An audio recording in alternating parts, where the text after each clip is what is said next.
ഒരു മത്തി ഫ്രൈ ആണ്. ഞാൻ എപ്പോഴോ സ്ക്രോൾ ചെയ്ത് പോയപ്പോൾ കണ്ടതാണ്. അപ്പോൾ അതിന് ഇത്ര ഇൻഗ്രീഡിയൻസ് അവർ പറയുന്നത്. കുറച്ച് ഉള്ളി ചതച്ചത് വേണം, കുറച്ച് ഗാർലിക് ചതച്ചത് വേണം, പിന്നെ കുറച്ച് നമ്മുടെ മത്തി ആയിരിക്കും ഏറ്റവും നല്ലത്. മത്തിയിലാണ് അവർ കാണിച്ചത്.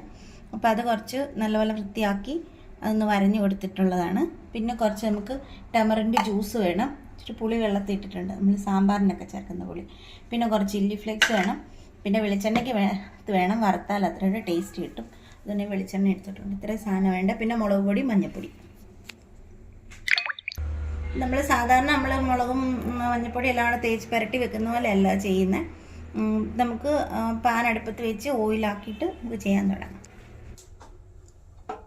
ഫ്ലെയിം ഓൺ ചെയ്തിട്ട് നമുക്ക് പാൻ അടുപ്പത്ത് വെക്കാം.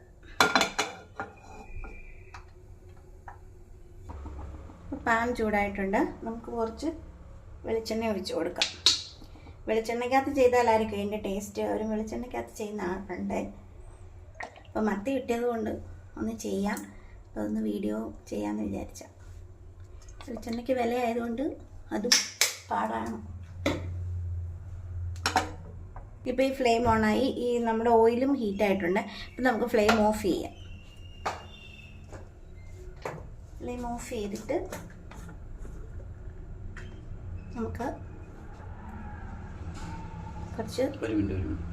നമുക്ക് ഈ ഫ്ലെയിം ഓൺ ചെയ്തിട്ട് ഈ മുളക് പൊടി നമുക്ക് ഇട്ട് കൊടുക്കാം. ഫ്ലെയിം ഓഫ് ചെയ്താലേ കരിഞ്ഞു പോകും. ഞാൻ കാശ്മീരി ചില്ലിയാണ് എടുത്തത്. അപ്പം കുറച്ച് എരിവ് കുറച്ച് ഉണ്ടാവും, കുറച്ചേ കാണുള്ളൂ.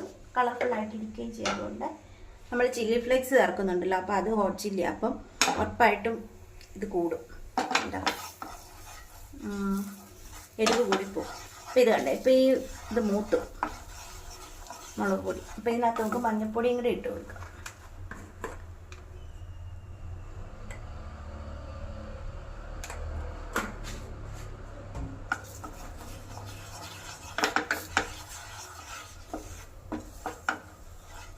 ഇനി നമുക്ക്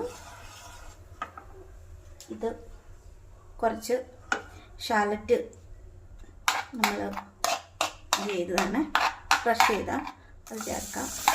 ഇതൊരു 10 എണ്ണത്തോളം കാണും. പിന്നെ കുറച്ച് വെളുത്തുള്ളി,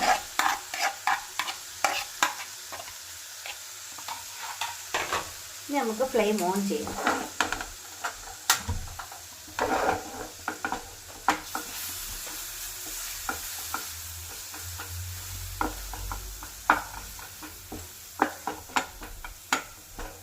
ഇത് നല്ലപോലെ ഇത് സെറ്റായി കഴിയുമ്പോൾ ഉപ്പ് ചേർക്കണം.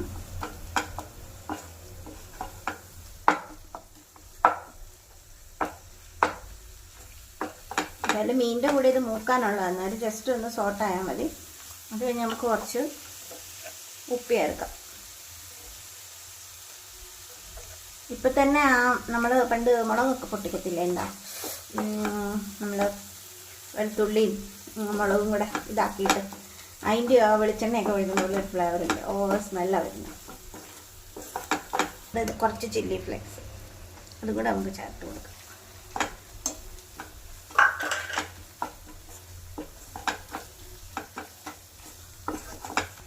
ഇനി നമുക്കിതിനകത്ത് കുറച്ച് ടമറിൻ്റെ ജ്യൂസ് ആഡ് ചെയ്ത് കൊടുക്കണം. ഒരു നെല്ലിക്ക വലുപ്പത്തിലുള്ളത് മതിയാവും. അതൊരു ഏകദേശം നമ്മുടെ ഒരു കണക്കിനനുസരിച്ച് ചേർക്കണം. ചിലപ്പോൾ കൂടിപ്പോവും. നല്ലപോലെ ഒന്ന് ഇതായി വരട്ടെ. ഇത് നമുക്ക് ഉപ്പെല്ലാം നോക്കി ചെക്ക് ചെയ്തിട്ട് നമുക്ക് മീൻ ഇട്ട് കൊടുക്കാം. എന്നിട്ട് നല്ലപോലെ മീൻ ഈ ഗ്രേവിക്കകത്തിട്ട് കിടന്ന് നല്ലപോലെ ഫ്രൈ ആകണം. അല്ലാതെ നമ്മുടെ സാധാരണ ഒരു ഫിഷ് ഫ്രൈ പോലെ അല്ല അവർ കാണിച്ചിരിക്കുന്നത്. അപ്പോൾ എനിക്കിന്ന് മത്തി കിട്ടിയപ്പം ഇന്ന് ടേസ്റ്റ് ചെയ്യാമെന്ന് വിചാരിച്ചു.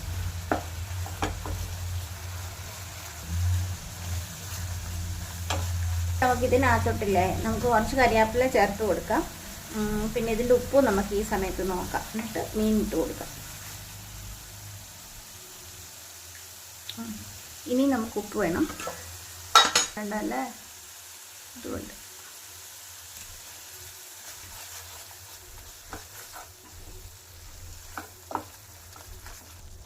ഇനി ഇതിനകത്തോട്ട് നമുക്ക് മീൻ ഇട്ട് കൊടുക്കാം.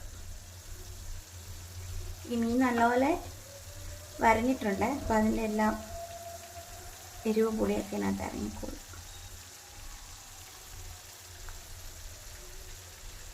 ഇത് ഒത്തിരി കുഞ്ഞു മത്തിയാവരുത്, എന്നാൽ ഒത്തിരി വലിയ മത്തിയാവരുത്. ഇതൊരു പാകം സൈസാണ്.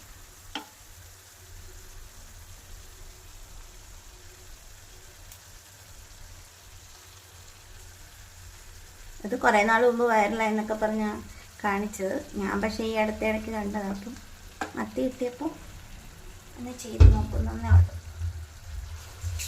ഇച്ചിരി കൂട്ടി വെച്ചു.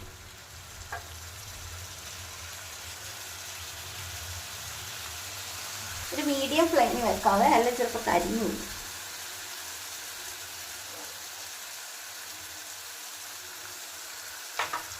നമുക്ക് ഇച്ചിരി ഇതിൻ്റെ കൂടെ കുറച്ച് കറി ലീഫും കൂടെ നമുക്ക് ചേർക്കാം. ഞാൻ മറന്നുപോയി, അവർ കറി ലീഫ് ചേർത്തിട്ടുണ്ടോ ഇല്ലയോ എന്നൊന്നും എനിക്കറിയത്തില്ല.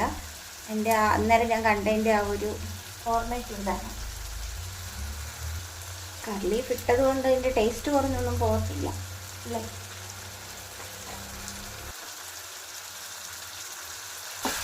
ഇതൊന്ന് ചെറുതായിട്ട് തിരിച്ചിട്ട് കൊടുത്ത് നോക്കാതെ.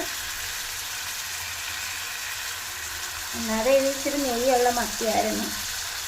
പിന്നെ അതിൻ്റെ തൊലിയൊക്കെ കുറച്ച്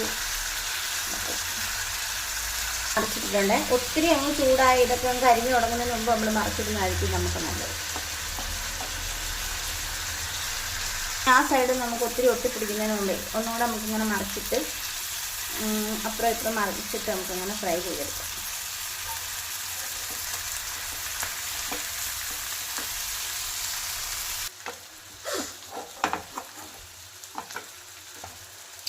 ഇതിപ്പോൾ ഞാനിതെല്ലാം മറിച്ചിട്ടിട്ടുണ്ട്. ഇപ്പം നമ്മൾ 2 പ്രാവശ്യം അങ്ങോട്ടും ഇങ്ങോട്ടും മറിച്ചിട്ട്. അപ്പോൾ ഇതിന് ഇങ്ങനെ ഇരുന്ന് തന്നെ ഇത് ഫ്രൈ ആവട്ടെ. അതിൻ്റെ ഫൈനൽ റിസൾട്ട് നമുക്ക് നോക്കാം.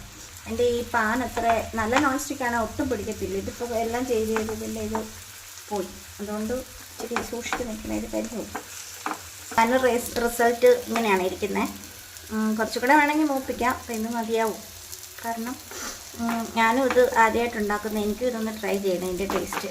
പക്ഷേ ഞാനിതിൻ്റെ ടേസ്റ്റ് നോക്കിയിട്ട് നമ്മുടെ ഈ മീനൊക്കെ നമ്മൾ കറി വെച്ചിട്ട് നല്ല ഒരു ദിവസമൊക്കെ ഇരുന്ന് നല്ല പുളിയൊക്കെ പിടിച്ച് നമ്മൾ വരണ്ട് പിന്നെ നമ്മൾ എടുക്കുകയില്ല, അങ്ങനത്തെ ഒരു ഫ്ലേവർ എനിക്ക് കിട്ടുന്നത്. പക്ഷെ നല്ല പുളിയും എരിവും വെളുത്തുള്ളിയുടെ ഇതും എല്ലാം കൂടെ. പിന്നെ മത്തി ആയതുകൊണ്ട് ഇച്ചിരി നെയ്യുള്ള മത്തിയാണ് അത്രയും നല്ല. ഇതിന് ഇച്ചിരി നെയ്യ് ഉണ്ടായിരുന്നു, ഇത് കുറച്ചുകൂടെ നല്ലതായിരുന്നു. ഇത് നല്ല ടേസ്റ്റുണ്ട്. ഞാൻ ടേസ്റ്റ് ചെയ്ത് നോക്കിയില്ല, പക്ഷേ എൻ്റെ ഗ്രേവിക്ക് ഓക്കെ. നിങ്ങളൊക്കെ ട്രൈ ചെയ്തിട്ടുണ്ടോ എനിക്കറിയത്തില്ല. ഞാനിത് പക്ഷേ അന്ന് ആദ്യം കണ്ടപ്പോൾ ഒന്ന് ചെയ്യണമെന്ന് വിചാരിച്ച്. ഉണ്ടാക്കിയിട്ടില്ലെങ്കിൽ നിങ്ങളൊന്ന് ട്രൈ ചെയ്ത് നോക്കും.